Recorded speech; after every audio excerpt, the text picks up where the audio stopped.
वो देखो। सतीश केसिंग साहब, राहुल गांधी की दादी से, इंदिरा गांधी से एक बार पूछा गया इस पूरे मसले पर कि हिंदुस्तान में कुछ प्रॉब्लम्स आ रही है हिंदुस्तान के भविष्य को लेकर। ऐसा है, हमको लगता है कि मोदी जी की आत्मा या जो माइंड है, दिमाग है, वो राहुल में घुस गया है।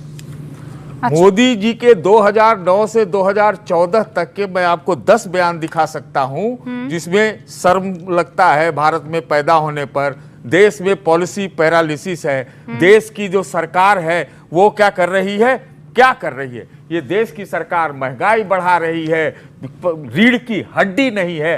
चाइना से लेके अमेरिका तक कम से कम 10 बयान है ऐसे, तो हमको लगता है उसी का अनुसरण कर रहे हैं। दिखाइए एक बार। अरे दिखाने के लिए तो ये पूरा भरा हुआ है, आपको दिखेगा नहीं। देश का नाम, साल और बयान दिखाइए। अरे 2009 से आपको देखना इतना टाइम नहीं है। दिखाओ। 10 नहीं दिखा, बोलिए दिखाएं। महंगाई पर बोल रहे हैं राहुल जी। महंगाई पे नहीं बोल रहे। बताइए कब बोले प्रधानमंत्री लोकतंत्र पे? अभी बदत है भाई, अभी बदत है।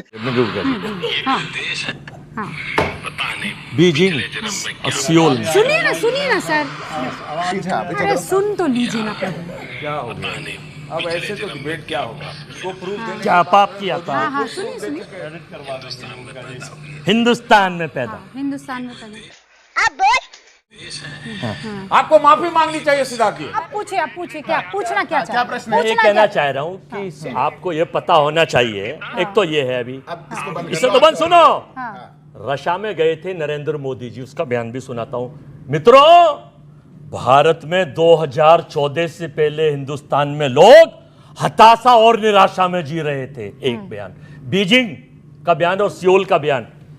भारत में पैदा होते हुए मुझे शर्म आती है।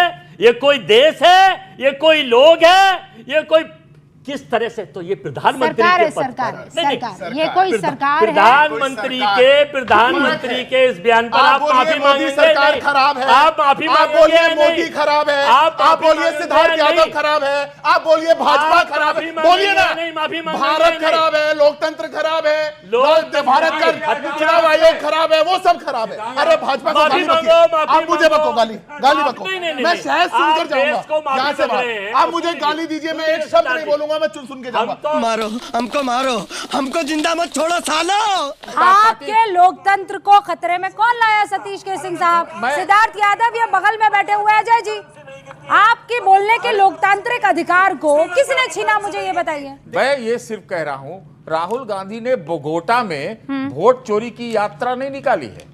निकाल ही मैं बोल रहा हूँ, मैं सुन ली, एक तरीके से निकाल ही ली है। हाइड्रोजन बम वहां नहीं फोड़ा है, लेकिन जो 2009 से 2014 तक का मोदी जी का बयान है वो भारत के ऊपर नहीं, सरकार के ऊपर था। तो क्या राहुल गांधी ने सतीश केसिंग भारत के ऊपर सवाल उठाया? सतीश केसिंग साहब, आप एडिटोरियली भी बहुत स्ट्रांग आदमी रहे हैं। आप एक तो इनके डिक्टेशन लेना बंद कीजिए सतीश जी प्लीज।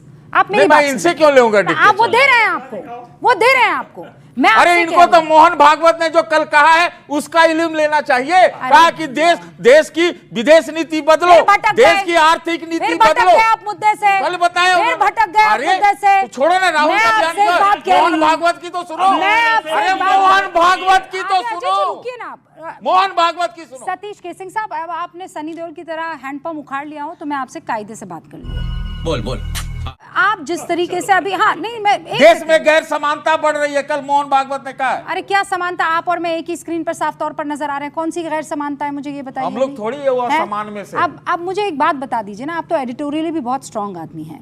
आप ये कह रहे हैं कि राहुल गांधी जो है वो जो भी कह रहे हैं वो इंस्पायर होके मोदी से कह रहे हैं। बेसिकली ही इज फॉलोइंग प्रधानमंत्री Narendra Modi, that is what you are trying to say. मैं ये कह रहा हूं उससे इंस्पायर नहीं है, उसी का अनुकरण कर रहे हैं। एग्जाम्पल जो मोदी जी ने दिया था उसको फॉलो कर रहे हैं। अरे भाई फॉलो किसको करते हैं? अरे मैं भी मानता हूं कि यूपीए सरकार में पॉलिसी पैरालिसिस थी, मैं भी मानता हूं भ्रष्टाचार था। उस समय मोदी जी बोलते थे, अब ये जो सवाल पूछती हूं उसका जवाब दीजिए। लग रही है मैं जो आपसे सवाल पूछ, आप कह रहे हैं अनुकरण कर रहे हैं, उनको फॉलो कर रहे हैं। अनुकरण और फॉलो किसको किया जाता है? जिससे इंस्पायर होते हैं। नहीं कोई जरूरी नहीं, जिससे इंस्पायर होते उसी का अनुकरण। क्या मतलब? थैंक्स गिविंग है, thanks giving back. Thanks giving about what? Thanks giving back.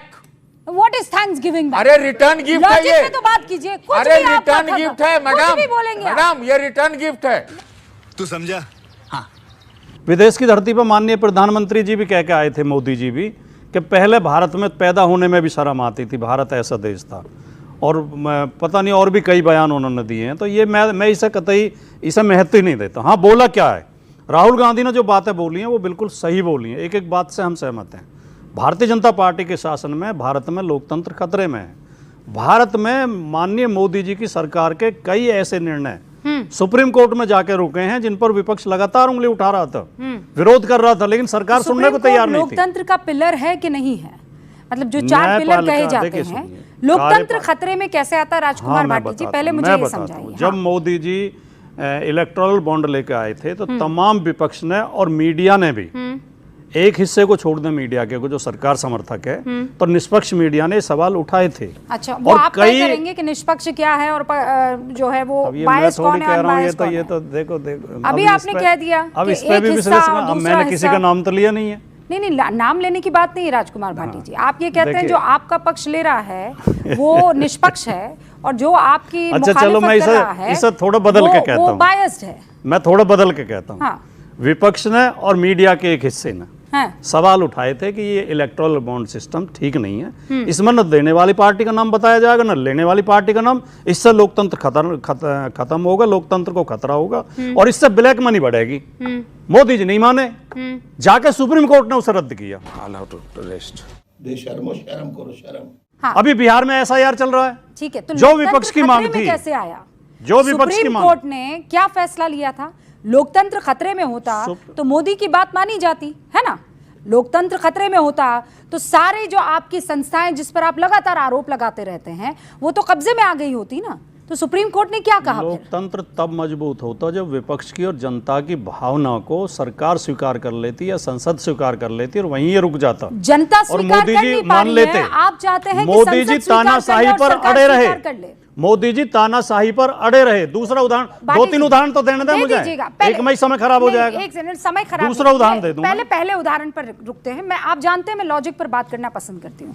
आपने कहा कि सुप्रीम कोर्ट ने उसके बाद क्या किया, इलेक्टोरल बॉन्ड्स को लेकर, आप भी जानती है, रद्द कर दिया, उसे गैर संवैधानिक बताया। उसके बाद चुनाव हुए क्या राजकुमार भाटी जी?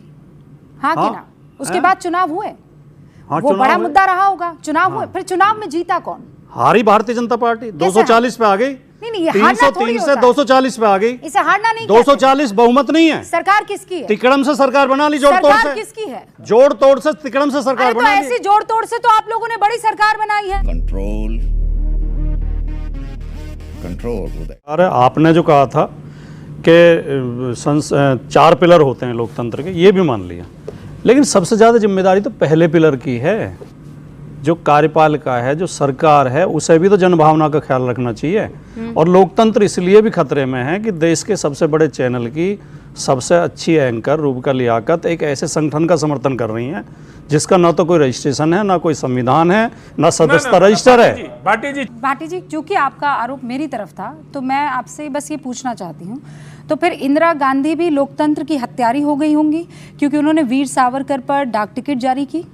नेहरू गांधी जो हैं वो भी लोकतंत्र के हत्यारे हो गए होंगे क्योंकि उन्होंने आरएसएस को दावत दे दी थी। महात्मा गांधी वर्धा जाकर आरएसएस के डिसिप्लिन को, अनुशासन को, उसकी तारीफ करते हैं तो वो भी लोकतंत्र के हत्यारे हो गए होंगे। अगर रूबिका लियाकत आरएसएस की तारीफ करने पर लोकतंत्र की हत्यारी हो जाती है तो फिर ये सब भी हत्यारे होंगे। सरदार वल्लभ भाई पटेल भी हत्यारे हो चुके होंगे क्योंकि वो बाकायदा लेटर लिखकर नेहरू जी को ये बता रहे थे कि कहीं पे भी आरएसएस इन्वॉल्व है, महात्मा गांधी की हत्या में ऐसा नजर नहीं आता है। तो ये सब के सब हत्यारे हो गए होंगे सर। बोलूं जवाब? हाँ बोलिए आप। 1911 तक सावरकर एक सच्चे देशभक्त थे।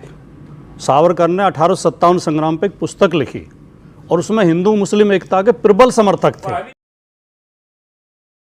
1857 पे सावरकर ने जो पुस्तक लिखी उसकी सब प्रशंसा करते हैं। मैं ये कह रही हूँ, आपने मुझे कहा कि में नहीं लिखी वो, आपने कहा लोकतंत्र की मैं हत्या कर रही हूँ तारीफ करके संघ की। आप जैसे विद्वान आदमी इस तरह भ्रमित ना करें जनता को प्लीज। हम सुबह से शाम तक चिल्लाए पूरे गांव में, 4 गुब्बारे नहीं बिक पाए पूरे गांव में। गुब्बारे की बात चल रही। देखिए जो सिद्धार्थ जी ने अभी बहुत सुंदर तस्वीर खींची, जिस देश के 140 करोड़ जनता में से 85 करोड़ लोग हर महीने राशन की लाइन में लगते हो, फ्री राशन की लाइन में, उस देश की अर्थव्यवस्था को बहुत अच्छी नहीं कहा जा सकता। देश में जो बड़े बड़े रोजगार देने वाली सरकारी विभाग थे, जैसे सेना, रेलवे, डाक संचार विभाग, उनमें वर्षों से भर्तियां नहीं हुई हैं। 4-4 साल की नौकरी पुलिस की फौज की कर दी गई है।